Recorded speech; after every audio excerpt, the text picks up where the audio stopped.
What up, y'all? It's Friday. Yeah. I love this, man. 2 days and bam, we back out again, bitches. Yeah. No, I can really feel the week kind of. It needs some more vacation time. Week's really kind of grueling. Felt that last time. Like, oh my gosh, it's a bad time. I'm ready to go back on vacation again. That was rough. We're exhausted. Yeah. Here we go. I see you over there cracking into the Sweetwater 420. Dude, it's summertime. Summer vacay. Yeah. I was what I drank all vacation, man. As I was in Savannah, Georgia, and that was I was about to what they had. Obviously, it's a Georgia beer. It's from Atlanta. Would you drink? You were Atlanta adjacent. I was Atlanta adjacent. Yeah, they had a really good beer out of Savannah, though. It was Southbound. Went there, and they had another one that I went to. Somebody had said, "Hey, go check out Blue Moon Brewing Company and get a flight there." They have 9 different beers on the flight, 4-ounce pours, and I tried that. It wasn't that great. Really? Yeah. Blue Moon? Yeah, in fact, the guy, oh no, it was Moon River. I'm sorry, not Blue Moon. Moon River. Sorry, okay. I got that wrong. Moon River Brewing Company. That's right, because the guy who wrote Moon River, da da da da da. Love that song. That guy's from Savannah, so he's one of their celebrated residents. Such a good song. I love Moon River. Yeah. You hear a lot about that dude in the Garden of Good and Evil or whatever it is. That author lived in Savannah, and the book is written. In fact, on the little trolley tour I took, they said that's the house where that apparently happened, and the murder happened in that room. So there's a murder in the book, I guess. I've never read it. When you're hanging out with your pastor, do you drink in front of him, or do you kind of hold off on that a little bit? No, I do. He goes non-alcoholic because he has to. But so he'll order non-alcoholic beer? Yeah. Gosh, that's so shitty, though. Well, just the taste alone. Well, you're asking me that. Would you drink after another dude? Yeah, and he had me try it. He got a St. Pauli girl non-alcoholic. Yeah, because he signed when he took the gig, and they're not all the same. In fact, like when he worked in Indiana, he was like, whooping up. He had his own little brew kit, and he and the head pastor there, they would always like whoop up their own beer together. And so it depends church to church. But when he came to this church that he works at now, he had to sign a covenant saying that he wouldn't have any alcohol. So a pastor and a preacher, that's the same thing. Pastor, preacher, same thing. Yeah. It's so different than Catholicism, where drinking is encouraged. Yeah, It's different. There's different tones on it. Yeah, there's and people Our I know priests that would get hammered off the church wine. Well, there are. Yeah, there are. Irish Catholics and whatnot too. Yeah, they seem to be typically heavy drinkers, but it's really a case by case basis. And the argument, and Sean's, if he were allowed to drink, he would drink. But he can't. Well, it's his job. It's not even a religious thing. It's his job. He made a promise for his job. Like, it's like God is watching. This is a pretty important promise. But if he worked for another church and they didn't have that thing, he would drink. Gotcha. Because I know a lot of people that are very religious. They're into going to church, and they are boozers, man. Yeah. They tear it up. Yeah, Jesus' first miracle was turning water into wine. His very first miracle. That was the first thing he did. Well, he knew how to get people. Well, like, holy shit, this is awesome. And not only that, but he did it like they were having a wedding. They used to have weddings back then for days. And it was a thing where you didn't want to run out of wine. If you ran out of wine in like the middle of a 4-day thing, you look like a complete loser. And it was shameful. Gotcha. And so that's what had happened. They ran out of wine. And Jesus' own mom comes to Jesus like going, hey, I know you got a little. You got the gift. You got the gift. You got the hookup. Will you do something? Help a mother out. And so this was laid in where people several days in were like sloshed. And so not only that, he made kick-ass wine. Apparently, it was the best wine ever. Wow. And it was at the point of the ceremony and the celebrations where people would have just been getting shitty. And so, he made basically great wine for a bunch of drunks. That's his very first miracle. So a lot of people sign that. But the only thing in the Bible does talk about being a drunk. It's like, that's it. Just do it like once a week. Well, no, it's not like you can get shitty once a week. It's like you can. You're trying not to get too shitty. It's like saying, like you can drink, but if you're drinking to the point where you're hammered, that's where it's like, that's not a good idea. And for me, I always liken whatever the Bible, whatever your religious text is that you go to, it's full of some really pretty decent advice. And honestly, I look at all the really bad mistakes and the stupid things I've done in life, and a majority of them I've done when I'm really hammered. Me too. And so it's a book that if you follow, you can pretty much, sometimes navigate through life's pitfalls. And so it can it's a keep good you on the piece of straight advice. and narrow when you are falling off. And Yeah, I mean, there's enough things in life that'll take you out. And if you're like going, hey, you know what? I mean, you can just, die walking across the street, baby. So it's like you follow the Bible or whatever your religious text is. And a lot of times you're like, okay, or as much as you can, it helps you stay away from some of them dumb mistakes. The best part of drinking for me is that first initial wave of, all right, fuck it, everything's gonna be all right. Like you're relaxed. It's that first Oh, wave. it's fantastic. If you're a worrier, Yeah. it will help with that.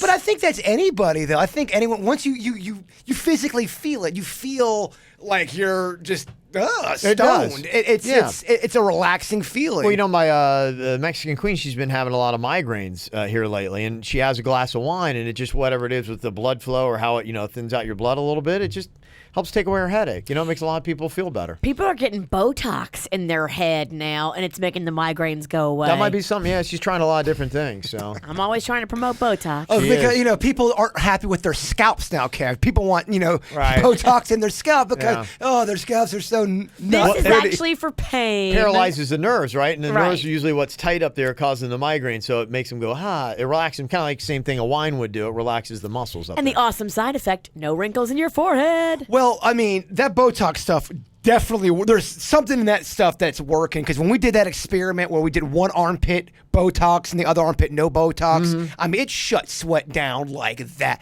I was bone dry, and I'm never bone dry when we're doing the show and stuff like that. I couldn't squeeze a drop of sweat out. Yeah. I mean, It does work. Something in that Botox is doing something. Pretty amazing stuff, huh? I mean, is it? I don't know. I mean, Yeah, well, it completely paralyzes the muscle. You just got to be careful and make sure you go to somebody who really knows what they're doing and is super experienced when it comes to it, because you can do it wrong and you can really jack somebody up. Right. but are they going to find out in 30 years putting Botox, a chemical, into your head, that it's not going to be very good for you? It's actually poison.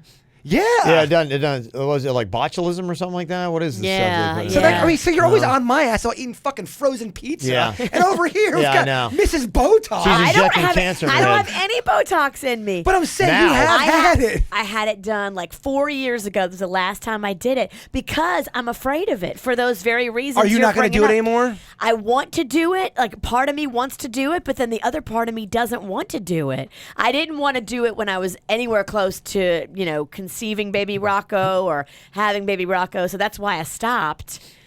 But, baby Rocco's 2 now almost. I don't think you at all need Botox. Seriously. Me and Denny's talk about that all the time. We see All you in, the time, huh? Tell me more. We see you in high definition on camera. I mean, there's nothing you can hide on that. You never notice. All this shit's in your head, man. I'm telling you.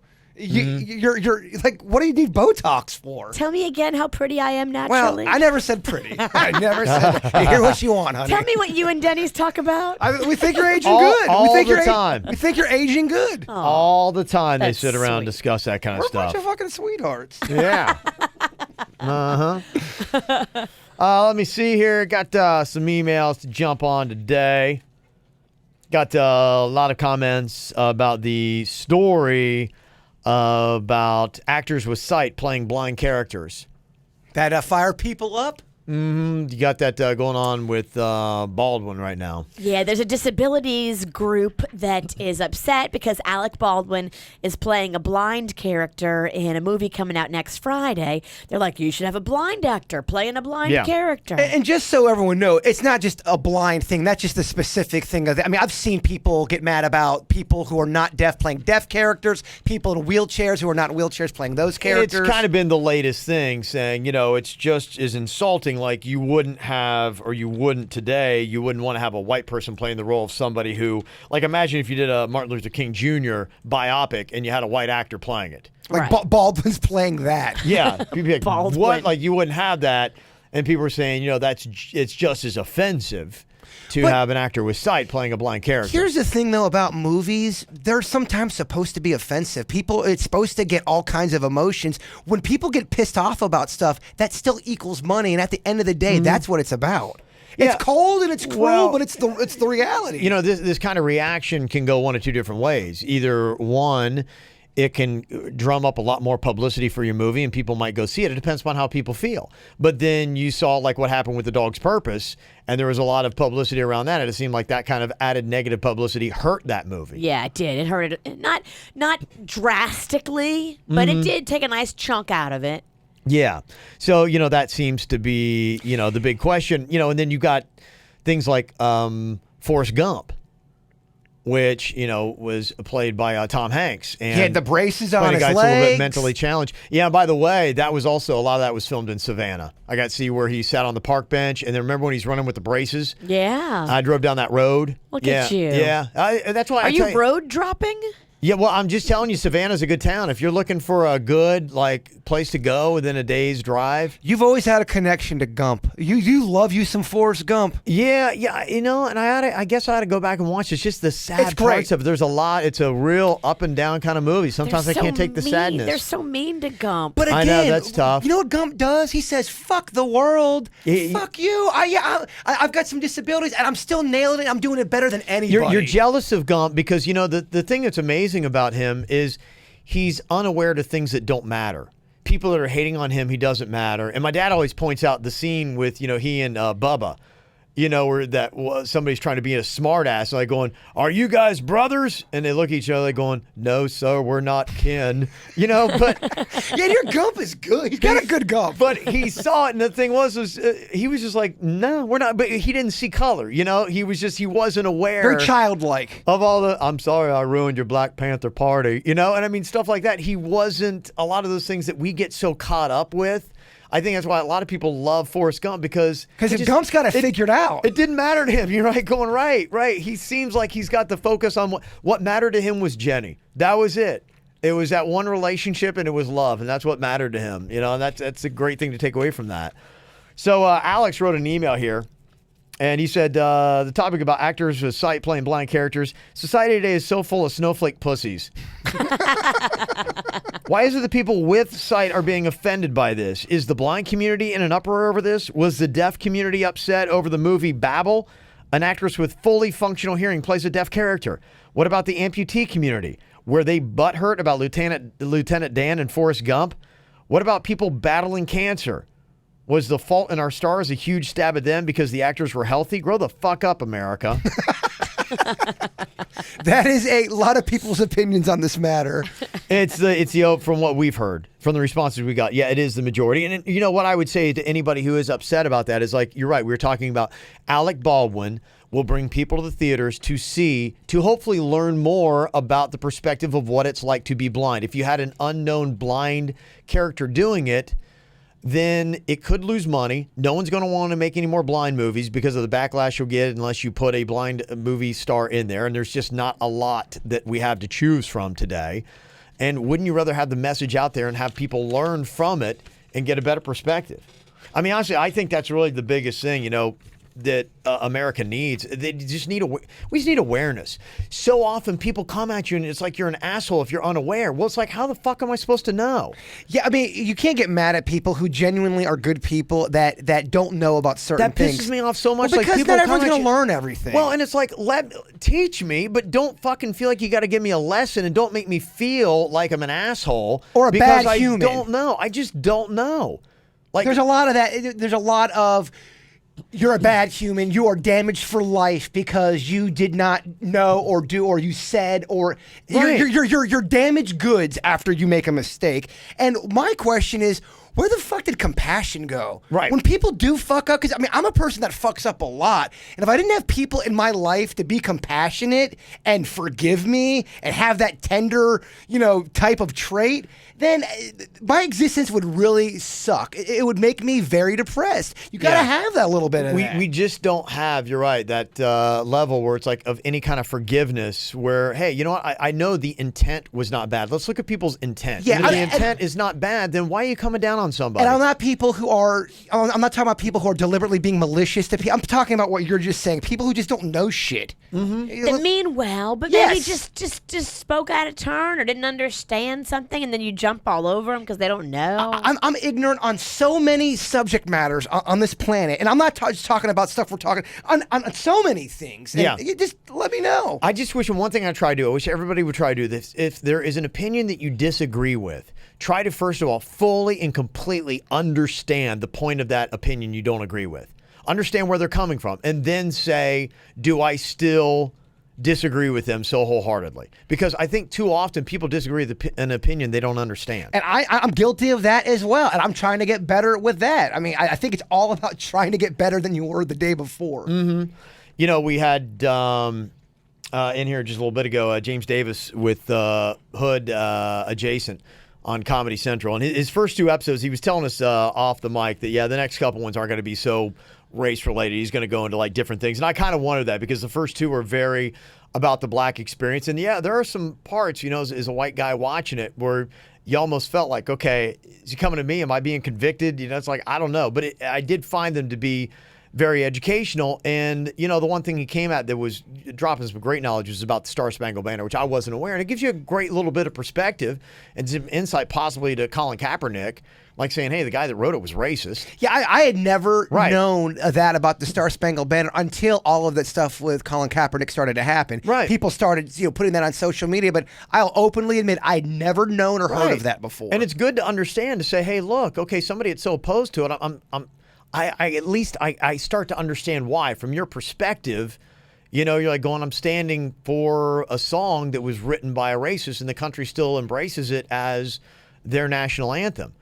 And I honestly think as a country, we got to start, looking and considering and saying, okay, how would it feel? How would I look at stuff like that? If it was you. Right. Yeah. How would you feel if the guy wrote the song and thought that way of you, and now everybody sings it, and it's just that would suck. Well, but again, though, people who are singing it, a lot of people, for example, when I would sing the national anthem, I had no idea about that third verse, and when I would be singing it, I would be singing it because I had, you're being patriotic to your country, and that is something that I think people need to look at too. Like you're just saying, people did not know that. And I'm not saying here's the thing, and here's where I am with all of it. I'm not saying we need to change any of it, we need to whatever, but I think we need to all have a discussion about it. And I think we all need to be aware, and I think we ought to say, hey, look, I'm listening to why you feel the way that you feel, and let's take it all into consideration and look at it. Let's not throw anything off the table. Let's consider all of our options. And I think hopefully somewhere in the middle, there's moderation. And there's like going, okay, because, like for instance, some of the text responses we got to talking about that, somebody said, get over it. That's the history of our nation. If you don't like it, get the hell out. You got enough problems with North Korea. Focus on that instead of changing the street names, you assholes.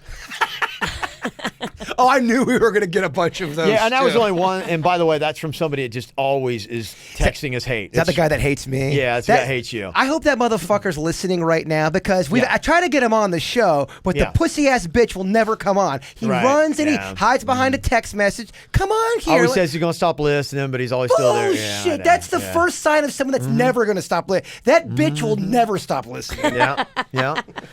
And I think it's a discussion that should be had in this country, looking at that, because there's a lot of issues, and when you really start looking at the ugliness of slavery and how slaves were treated, how black people were treated after that, and what went on, I think it needs to be discussed, and people need to have an awareness of that. Now, for me, you talk about like the South and Southerners. My whole family's from the South. Like all my family, my mom broke down like our genealogy when she was here a couple weeks ago. And I had everyone in my family fought for the Confederacy. And I had like 3 family members, ancestors that died in a Confederate uniform. Does it mean that they were racist? No one in my family ever said a bad thing, ever used the N-word or anything like that. Never heard of any of that kind of stuff. They just lived in the South. They were just, fighting with their brothers that, they grew up with. And so, that's my side of it being, I probably identify more as a Southerner than I do anything else, even though I grew up in Ohio. And so, let's look at both sides of this and have the discussion. There are people in your hometown, Virginia, that are very upset because they are ripping down statues of Confederate generals in Hollywood, Florida here. They're taking the names of generals that were in the Confederacy off. And it might, need to be a case-by-case thing where we look at, the man more than just the flag or the uniform that they were wearing And I think maybe both sides need to understand, say, hey, look, everyone who wore a Confederate uniform wasn't necessarily a racist. You know? Well, that's like anything in life. You can't group everybody into this one bubble and say this and that. I hate that. That's why I hate those lists where it says women think this, and if she's 28, I hate that shit because it's different for everybody on the planet. Yeah. Well, and the one thing that you just got to say is you might want to look at the individual themselves. Were they known for being an awful person? And if that's the case, giving them a street, sure, they can still be part of history. And I mean, I don't think you write anybody out of the history books, good, bad, ugly. You include it in all the history so that you can at least, if nothing else, learn from it. You don't write Hitler out of the history books.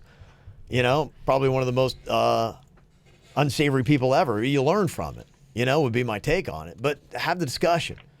So many people just want to close it off and don't even want to have it. Well, I mean, there's just assholes. Humans in general are just assholes. There's assholes in every race, on every creed. And then there's great people on every race and every creed. That's just how human beings are. Sad thing is you can't have a conversation with them because they're so, they want to start yelling right away. And I think the news networks cause a lot of it because you see them and all they do is they start yelling right away. And it's like, shut your fucking pie hole, sit back and listen to what the other person says, and then come back with, a nice response that is not screaming. There's always screaming on those and they're news so annoying. channels. That's why I can't even watch them. I don't think they even listen to each other. What do you mean? What are you talking about? I think that they're just so ready to get their point across that sometimes they're not hearing what the other person is saying. Keep in mind, too, what they are doing. People that are going on news stations, they have their own, whatever they're talking about. I'm not even talking about race. I'm talking about whatever they're talking about in the news. They've got a personal agenda. They have a career. They're trying to get their name out there. They're trying, they're on the circuit of all of those talk shows. And I'm talking about a personal agenda on getting their career up there, them getting their voice heard. It's competitive. Mm-hmm. That's kind of the way they roll with it. Let me see another email that we got here. About Jay Bird's pickup basketball game over the break. You played a pickup basketball game. Got pushed down. Yeah. You got talked down to. I'm chalking a lot of it up to my age and being tired. I'm really out of shape right now as I'm drinking my beer at 11. It's actually not even. It's fucking 10:30. Get it together, Bird. And so were you a punk just because you just kind of like didn't step up and say anything and... Yeah, in my heart, I know I did the right thing because I'm not a fighter anyway. But it's very interesting to bring some of these scenarios out to the public to see how people how would they react? What would the majority react on? Mm-hmm. Said, yeah, Bert, I love you, man, but you were a big bitch in that situation. You don't push the dude back. You trash talk him and you say, "What am I in your head? Sorry you're so emotional, baby boy." Then you check up the ball and you call for it, back the guy down, and you score on his pussy ass. Yeah, I'm not very good at scoring, and I was out. I mean, I was. You ever get into that where it's just not worth fighting over? You're like, fuck. Yeah. Did you score on anyone that day? I had a couple points, but they were very like cherry picking points where I was kind of by the hoop. Well, let's focus on those. Yeah. And he says here, honestly, Bird, there really isn't anything that you can do to look good in the pickup basketball world if you're not good at pickup basketball, which I know you're not.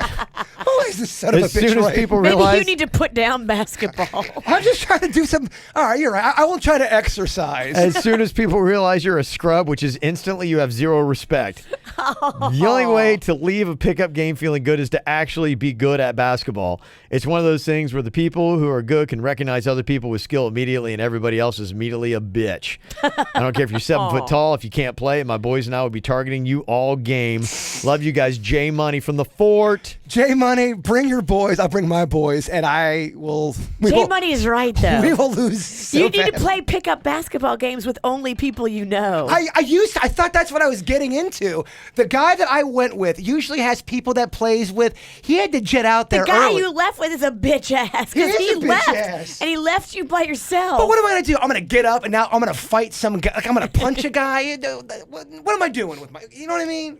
What am I doing? I made the right decision. Mm-hmm. I'm a pussy ass bitch. No, you made the right decision for an old man. You absolutely did. Yeah. You're gonna get in some fight with some young kid. And believe me, I wanted to trash talk. It happened so quick. I was so confused. And I wanted to really stress. I was very fucking tired. And he had friends. Nothing good will come from that scenario. You best just bitch ass it right out of there. But I don't want him to think that I'm a pushover and I would not talk shit. to somebody that's really, at that point, I figured, all right, he's not going to hit me. I'm already on the ground. I'm getting up. I'm nowhere near the dude. Get the hell out of here. And that's what I did. Was it the right move? I don't know. Yeah. Bradford sent an email about zombie survival. He said, I want to chime in on the zombie discussion from yesterday's show. The car truck that you saw with all the zombie survival gear could have been a prop from The Walking Dead because they film in Georgia. Last time we visited Georgia, we stopped at one of the sets to geek out since we are huge fans of the show. It was a very cool area because we got to go into a deserted area that was used as a set. Ah. On the other hand, the people in the vehicle could just be preparing for the end. Now, here's what I would do if we had a zombie invasion. First, I would go to a huge store like Walmart, BJ's, Costco, and stock up with as much ammo, food, water, medical supplies, and gas as I can. Then I'd head east to grab a sailboat, a yacht, to hit the ocean and head to a secluded island and make supply runs once things seem to calm down a bit. Now, if things are way too hectic to hit any stores, I would grab my guns, generator, and a tarp and go straight to a boat so I could use the tarp to collect rainwater and filter it so we could make it until things blew over enough to hit land again.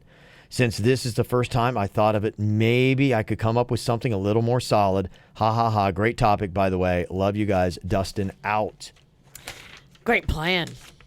Yeah, so I guess that is the thing. Like, zombies are not Michael Phelps. You know, they're not going to be like busting through the water. Yeah, I do not sweat zombies. They do not scare me. Well, they move so damn slow. Yeah, fuck zombies. They're so slow. Come on. The only way they get you is if they sneak up on you while you're sleeping. Yeah, and Then at that they'll point, eat your brain. At that point, you win, zombie. Mm-hmm. Let me see. Shazam. Guys, please, after Bird and Denny's, you have to do another round of stripping Shazam.